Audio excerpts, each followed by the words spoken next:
পুজোর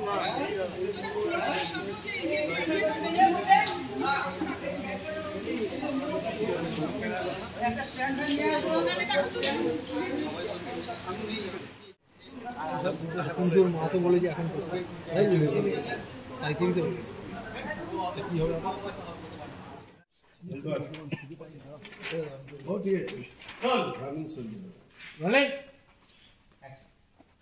আজকাল তো হাজি বাজি লোকজন চারপাশে ঘুরে বেড়াচ্ছে, তারা তো মেয়েদের পাচার করে দেয়। রেডিওতে প্রায় তো শুনি। পত্নী আমার তো দিদির সাথে। তুমি এত কেন ভাবছো? তুমি যত ভাববে তত মাথায় বাজে চিন্তা আসবে। মেয়েটা এত পড়াশোনা করে কি লাভ হলো বলতো? শেষমেশ তো ওই ছেলেটাকে বিয়ে করলো।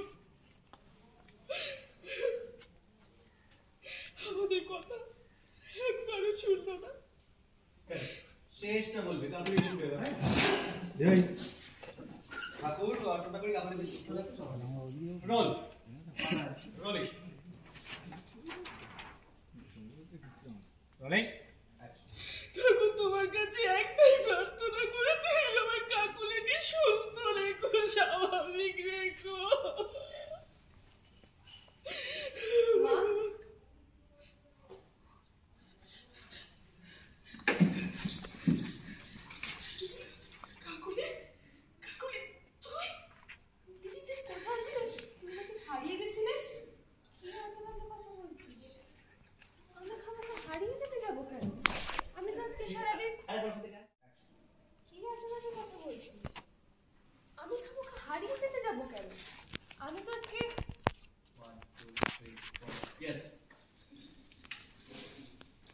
কি হল?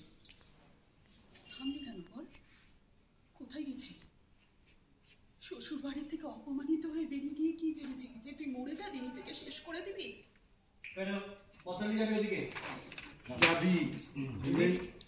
না তাহলে আমি মানে মা বলে চলে এসেছি। রেডি যাই পত্নী যাবে অ্যাকশনে। দিদি হ্যাঁ রোল না পত্রিকা অনেক দিদি একটু রোলিং অ্যাকশন। দিদি আজকে সুকান্তদা এসেছিল, বললো তুমি নাকি সকালবেলা বাড়িতে কাউকে কিছু না জানিয়ে বেরিয়ে গেছিলে। সকালবেলা এসেছিল না দিদির কাছে গিয়ে শেষ। আজকে হ্যাঁ দিদি তুমি একটু পিছিয়ে দাও।